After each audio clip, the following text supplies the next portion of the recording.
What's good, everyone, and welcome back to another reaction video. Today we're reacting to Film Theory Final, Don't Trust Your Heroes. Now, there's many ways this can go to. Biography films, superhero films, superhero cartoons, animations, anything involving the heroic character in anything, and so on. At least that's what I'm getting from this title. I believe it might be actually more of the biography films and or something related to film, but involving characters that people see as heroes or people to look up to. At least that's what I think. Who knows? I might be completely wrong, and this is like something completely random. So, yeah. With this said, I hope you all enjoyed this reaction video. If you do, hit the like button down below. Hit the subscribe button to support the channel, support the content provided, and so on and so forth. Hit the notification button to be notified immediately when your video comes out. And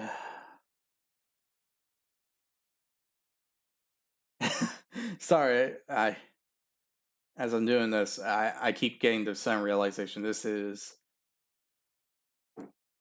the last film theory in current time that MathPad's a part of. So I keep zooming out because of it. Jeez. That was unprofessional of me. And yeah, if you have any videos you'd like to recommend, put it down in the comment section below. I'll react to them as soon as possible. And finally, the link to this video is going to be down in the description below. So if you want to see this video first, before seeing my reaction to it, pause the video right now, go check it out, and then come back. Other than that, let's start this video. You know, film theory tends to get itself a bad rap. As the middle child of the theorist lineup, it tends to get overlooked or forgotten, so much so that it's become its own meme at this point. And yet, of all the channels, film theory covers, by my estimation, the most important topics. Don't get me wrong, you have plenty of silly episodes mixed in here, like How to Kill Deadpool, Willy Wonka's OSHA violations, me trying to become host at Jeopardy! You're lost, guys, by the way. But you also have episodes warning about deepfakes, propaganda, net neutrality, copyright, how fragmented pop culture is eroding our collective sense of identity, resulting in heightened levels of depression and isolation. Those are important and heavy topics to cover because, as we said in one of our recent theories, media is a tool that can enact change and influence public thinking at a global scale. The entertainment we consume, it shapes us and our beliefs, and like any tool, it can transform into a weapon if misused. Which is why today's episode, my final film theory, feels so important.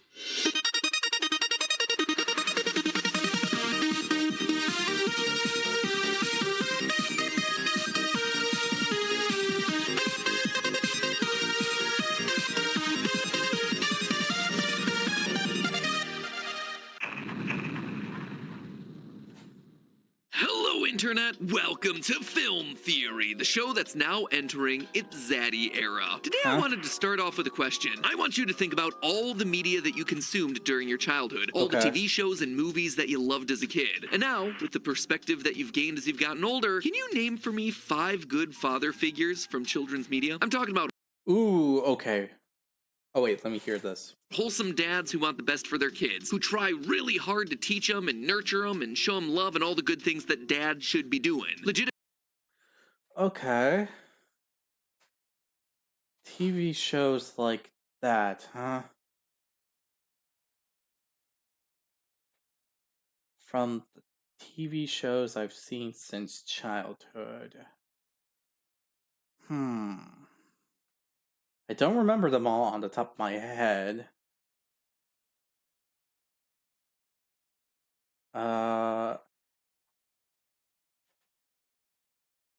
There's like this TV show that was way back then called Code Lyoko. I don't know if any of you seen it, but I can name 3 dads that were hardworking can educate their children well. Very nurturing, loving, and pretty much wholesome. And that was uh okay. I can't really say the names considering if none of you actually know it, but their dads were Odd, Jeremy, and Alita. Let's see what else. SpongeBob parents were kind of like that. Probably not the educating part, since that's a bit debatable, I guess. But yeah, SpongeBob was like that. The original Bakugan. Parents there were really loving and caring. So yeah, and that's probably a lot. But considering the fact that um, I don't know how it's like three shows that I just mentioned. There was Static Shock where his dad is really all of these things. So yeah, there's four. Um, there's quite a few really. Like some shows didn't even involve parents. So, but really, um,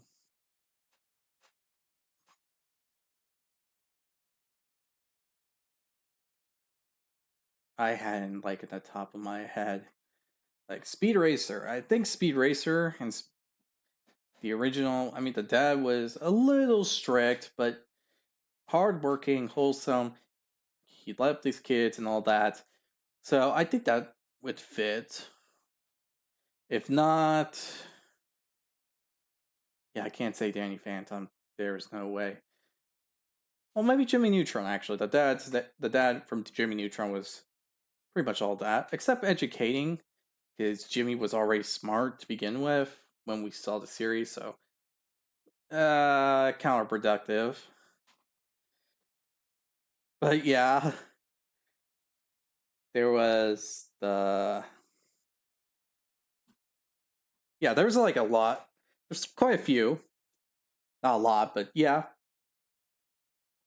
there are these traits. Legitimately, go down to the comments, type out who comes to mind, because I consume a lot of media, and I had a hard time making this list. Back when we brought Leon as creative director here on Film Theory, this was actually one of the first conversations he and I had about the state of media. Even more recently, we've asked this question around the office, and people really struggle with it. I mean, it's not impossible to come up with a list. You'll eventually get there, but it's shockingly hard. Our list ended up being Bandit from Bluey, Arthur Weasley from Harry Potter, Uncle Iroh from Avatar: The Last Airbender, Mufasa from Lion King, and Goofy from a Goofy movie. But the fact that it took us a significant amount of time to do is pretty darn telling. Fathers in sitcoms are usually bumbling buffoons, deadbeat dads, or need anger management. And it's not just a lack of good dads here either. Honestly, most of the male characters that you see across media, both young and old, they're not great. Classic cartoon kids are almost universally bratty, cruel, greedy, or inconsiderate.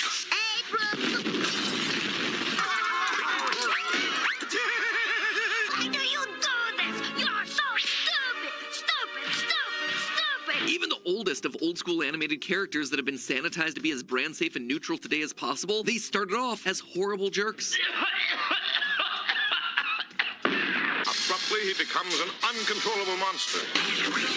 They're angry, they're violent, they're not good people. So why do I bring it up in my final episode? Well, as a dad, I've started to pay a lot more attention to these sorts of things in the media that I watch because I want to know if it's something that I can actually share with Ollie. And surprisingly, there isn't a lot that I'm super happy with sharing. And it all comes down to a lack of shows with characters that I actually want Ollie to grow up to be like. Now, I can't stress enough that we live in the most open time ever for children's entertainment. Newer shows like The Owl House, Amphibia, and Kippo and the Age of the Wonder Beasts are given voices to historically underrepresented groups as both creators and characters. There is something in there for everyone, and that's awesome. But the pickings for boy characters that I want my son to try to be like, of male characters that I want him to look up to, they are mighty slim, my friends. That's kind of a problem. So that I started to realize it the second he was starting to say it, because I've seen bits and pieces of those shows, and considering the subject he's going with, I can see what he's talking about. There's like limited amount of shows, I so wanted to look at why. Why are there so few of these truly great role models for boys? Why, in this era where we have more choice in what we can watch than ever before, Steven are there Universe so wasn't few that bad. choices that have good male role models for my son to look up to? Well, after diving Yeah, Steven Universe wasn't a bad one with a good parent, a good father figure.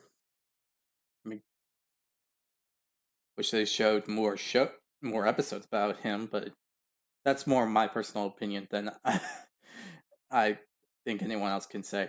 But the second you put in the mom, or you know, into the history and economics of this sort of media, it all comes down, as it so often does, to money. Surprise, surprise. Don't touch that dial, my friends. It's time to crack this case wide open. So to start things out, it should be noted that gender identity for young children doesn't really become a factor for several years into their life. According to research, most kids don't start to identify with one gender or another until the age of 3. And it's important that they're encouraged to explore that at their own pace. The last thing we want to do is to sort kids who are still discovering themselves into boxes. And likewise, children can of course have role models who are not the same sex or gender that they are. It is awesome for boys to have role models who are women, vice versa, and everyone beyond and in between the binary. I'm just talking about it today because I want to make sure that there are good examples set across the board for everyone. And right now, the male category, pretty severely lacking. And me True. saying that might come as a bit of a surprise, right? Like, there are a ton of male characters out there in media. They have been the bedrock, the focus of entertainment forever. So how Monsters, am I Inc. was possibly good. standing here saying we need more male role models? Well, this is one of those episodes where just looking at the numbers isn't going to be telling you the whole story. A 2008 study from Television conducted across 24 countries found that there were twice as many male characters than female characters in children's TV. A decade later, a similar study from the Gina Davis Institute on Gender and Media found that roughly half of all episodes of children's entertainment had female leads. That is good news. Everything's balanced, as all things should be. So what's the problem? Yeah. Well, again, let me be clear. This isn't a case of where are the male characters? There are plenty of them out there. We are tripping over them. Instead, this is a conversation about the quality of those characters. What's And going there on it with the is. Yeah. types of male characters that we keep seeing? Have you ever stopped and considered how many of them actually embody the traits that you would want a kid to emulate? At a quick glance, the modern era, it's seen a wide spectrum of overwhelmingly positive, affirming female and female-coded characters. You have everything from Doc McStuffins to the Miraculous Ladybug, Hello Kitty, Bluey, Luz from the Owl House, most of the gems from Steven Universe, Carmen Sandiego, who's apparently a hero now. Barbie just had herself an empowering live-action adaptation, and she's also sort of a YouTube vlogger dishing out shockingly solid mental health advice. Maybe I'm just being really unfair on myself.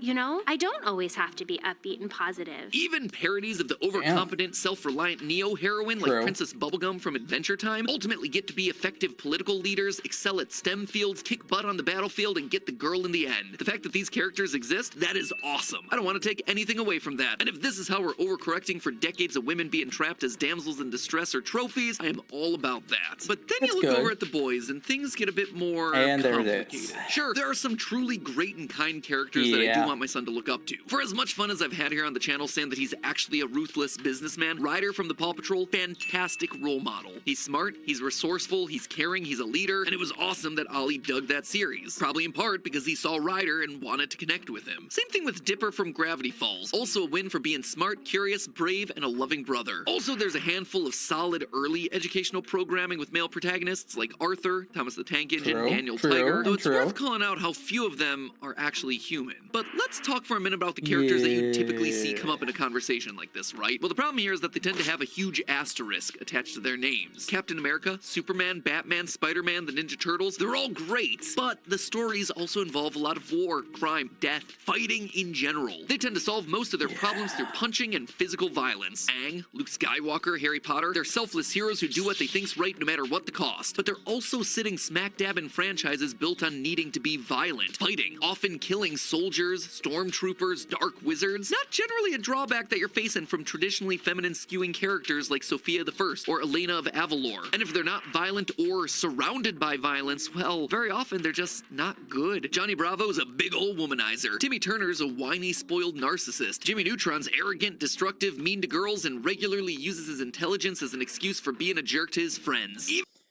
That, yeah, there's a lot of episodes like that. Timmy isn't the best role model to begin with, but then again, when you see his parents, it kind of fits too. Like, uh, they honestly should have ended the series around after the Wishology. Instead, they had to drag it out. Really didn't Even like that Phineas bit and Ferb, who are smart and when resourceful they and funny, dragged it are out. outright disobeying their parents each and every day of summer. It's actually the reason Ollie wanted to stop watching the show. He was afraid of them getting in trouble for constantly breaking the rules episode after episode. I think you get the idea. Look at media through this sort of lens and suddenly you see examples everywhere you go. Just to get some hard numbers in here, that same Gina Davis study that I mentioned earlier noted that male characters, they're more likely to be violent compared to female characters, and also almost twice as likely to be depicted as a criminal. Remember, we're not talking about fun True. characters to watch or characters that you like. I think most of the examples I listed above fall into at least one of those two categories. No, we're talking about characters that are admirable role models for young boys. Characters whose activity we want them to Okay. imitate or look up to as they develop Well, that during changes childhood. my I list. also want to reaffirm I personally like all of these shows and movies. There is no judgment here if you're a fan of any of these sorts of things. But they're just not shows that I can show Ollie until he's much, much older because of the implicit lessons that they contain. Boys are violent. You solve your problems with punching. If you break rules and treat people badly, don't worry, there are no real consequences. You're the main character of your own show, and everything just works out well for you. So with all of that established, I think we can start to discuss why things have ended up this way. Because this has deep roots in the history of pop culture. The long and short of it, when you start to unpack the old media that inspired our modern media, you find a lot of Yeah. old-fashioned assumptions that end up persisting in ways that you wouldn't expect. Though there have always been trickster boy characters dating back centuries and cultures all across the world, the Western pop culture version of this archetype really took shape in the early 1900s with the creation of Peter Pan by novelist J.M. Barrie, though you probably know him best from the 1950s. No. We do not go about the original stories that were modified in Disney. We do not go there. Those stories from that we show from way back then, the original, not the stuff that Disney made. The original is not something you should ever show a kid. It's never something you should tell a kid. It's not something you would say to a Disney fan that likes a certain type of story. I should know.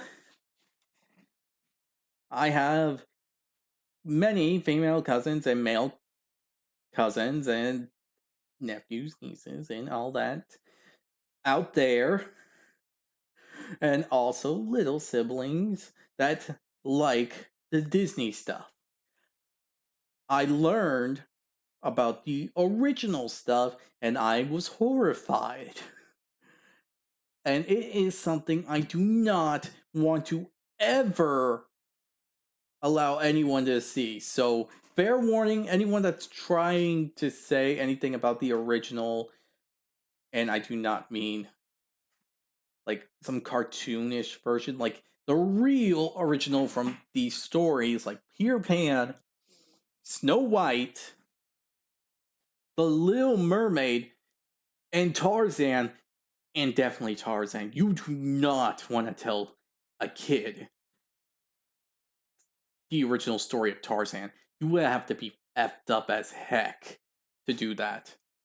Disney cartoon. I cannot overstate how influential this one story was. Everyone and everything from Steven Spielberg to The Legend of Zelda was influenced by Peter Pan. And that matters. By this point, I'm sure you know the story. Peter Pan's a boy who doesn't want to grow up. He has magical powers and finds other children who also don't want to grow up, whisking them away to Neverland so they can be kids together forever. In some darker interpretations, he just straight up abducts the kids. And even in the Disney version, from the first time we see his face, it's clear that this is not a 100% trustworthy good guy. The whole point of Peter Pan's character, though, is that he's fun, but he's also immature. He's emotionally stunted. He's kind of a jerk. If you aren't also a perpetual child, you eventually get tired of him, especially if you're a girl. The Lost Boys are called the Lost Boys because there weren't any lost girls originally. Peter's explanation is that girls are just far too clever to become lost like the rest of them. And when he brings Windy Darling to Neverland, it throws things into complete disarray because her relative maturity makes the other Lost Boys want to grow up. The point is, what Peter Pan explored was the very rigid classification classifications of gender in a child's upbringing during the era. The idea that, on the whole, girls emotionally mature faster than boys. Something that has a fair amount of scientific truth to it. Literally, most girls Not optimize wrong. connections in their brains at an earlier age than boys, leading them to cognitively mature more quickly. The consensus for a long time has been that boys are born wild and unruly, while girls just grow up faster. And it's therefore their job to civilize the boys, to get them to want to settle down and act like actual human beings. And that mentality is all over old Disney films. The Seven Dwarfs live like a bunch of frat boys until Snow White shows up to show them how to use a broom and a dustpan. Beauty and the Beast is all about a big jerk who literally doesn't know how to act human until a woman shows up and tells him. And yeah, that's basically what happens in Peter Pan too. The Lost Boys are presented with the options of staying in Neverland, where they can run around like madmen and play pirates and break stuff and make a mess, or you can go home, get a job, and find a windy darling of your own. In these older stories, the girl was the reward for the men who grew up. That sort of thinking, boys will be boys and the girl's the trophy that you earn for settling down, it's not great. It's how we got a lot of the problematic media from years gone by. And more importantly, the justified pushback against that sort of thinking is what's led to a lot of the great girl-targeted media over the past decade. Movies and series written specifically to show that girls aren't just there to be prizes for the boys, or there for the sole purpose of getting their male counterparts to mature. They're their own fully realized people, with beliefs, virtues, flaws, strengths and weaknesses, thoughts and feelings. But now I have to ask, why hasn't something similar happened with boys in the media? Why are so many of these male characters just stuck in the older ways of thinking and writing male characters while girls have gotten to grow up? They're still stuck as Peter Pans, emotionally stunted and immature. Why? Well, there's something that all these years of hosting the channels have taught me, is that the real reason so many decisions are made in Hollywood comes down to one thing and one thing only: money. The money. And in children's media, there's no bigger moneymaker than toys. See, in Hollywood, there's a concept known as toyetic media. This is any movie, cartoon, TV show, comic book, or whatever created for the purpose of advertising merchandise. It doesn't have to be the only purpose of the media, but a lot of decisions made in Hollywood are done so that the properties become more toyetic. A good example of this, during the pre-production of the 1990s film Batman and Robin, toy manufacturers sat in on creative meetings, and many parts of the movie were changed to be easier to make toys out of. And despite the film itself being a financial disappointment, the merchandise made enough money that Warner Brothers continued the Batman franchise with a reboot. However, the first huge property that really took advantage of this idea of toyetic media was Star Wars. Practically everything within the Star Wars franchise was designed in a way to let them very easily transfer to toys. And George Lucas was a savvy enough businessman to negotiate that he would keep the merchandising rights in lieu of a higher upfront paycheck. This is how Lucas made his billions, not through the movies, through the toys. The movies were just a nice bonus on top. They were great films that happened to act as commercials for the action figures and plastic lightsabers, and other companies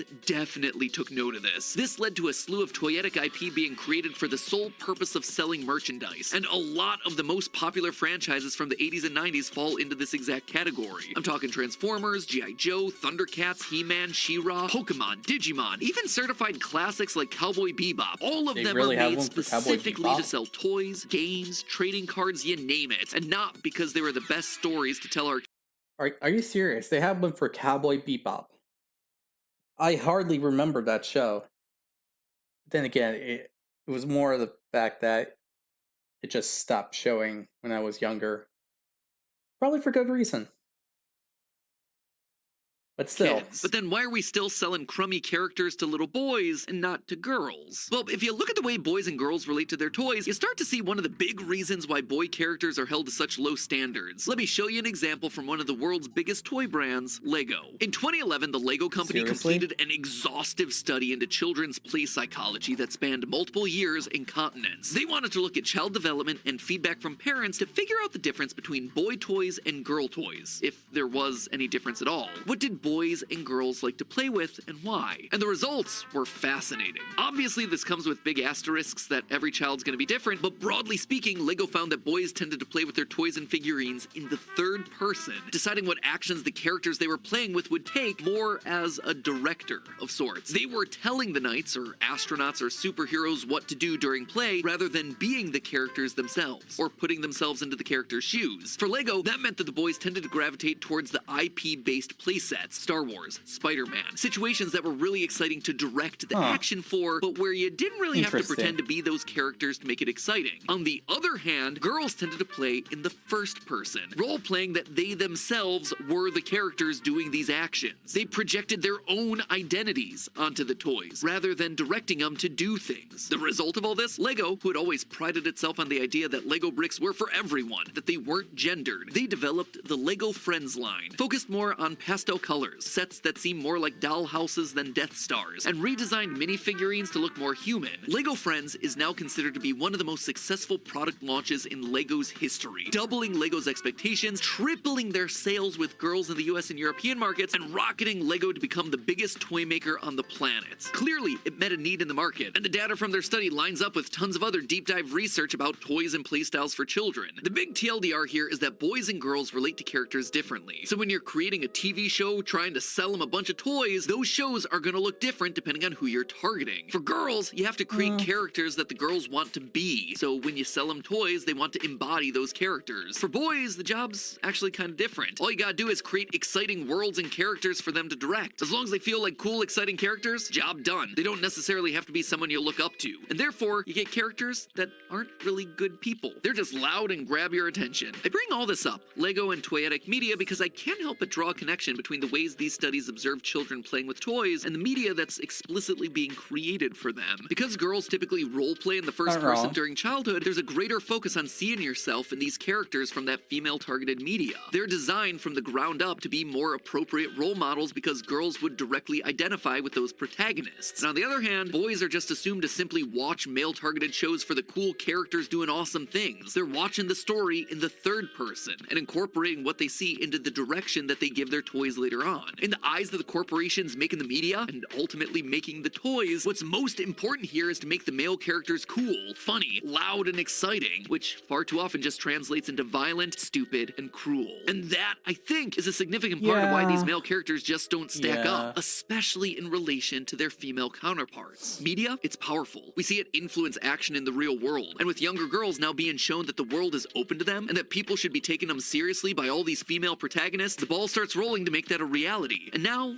I want us to be able to do the same for these male characters. If we want our boys to grow up knowing that they should be kind, fair, smart and respectful, thoughtful and strong in all the right ways, we need to set them up for success by putting good examples of these traits in front of them in the shows that they're watching. We can still have fun with them. They can still be heroic and funny, but they can do all that without being mean or dumb or violent or destructive. It won't be easy, but we've True. shown over the last decade that we can make positive change in the media that's being produced. And you know what? It is time that we finally let our boys grow up. That way my son, our sons, can have characters worth looking up to. But hey, that's just a theory. A film theory. And cut. Well, this is a very interesting way to go about this.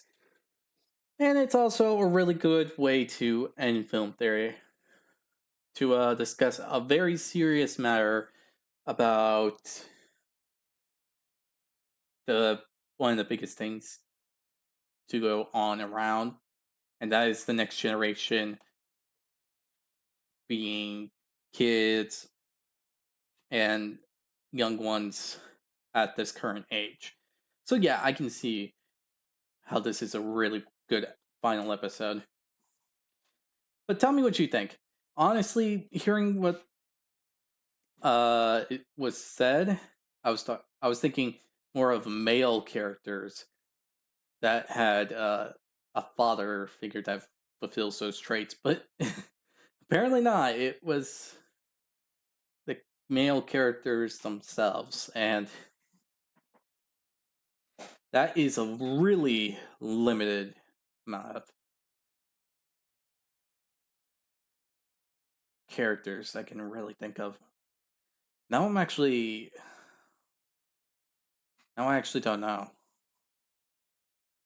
I probably can come up with like a few, but I have to really, really think about that. But yeah. Tell me what you think in the comments section. Look, can you actually name a few? Like, you don't need to put them down. Like, can you actually name a few in the first like 2-3 minutes? Because now I'm thinking about it, and I can't come up with any in the first minute or two anymore. Like, I really have to think about it. But, yeah, with this said, I hope you all enjoyed this reaction video. If you do, hit the like button down below.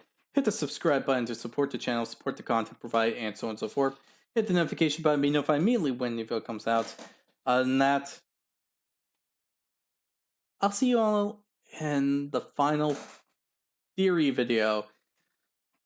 So, yeah. Hope you all enjoy. I'll see you all next time. Bye.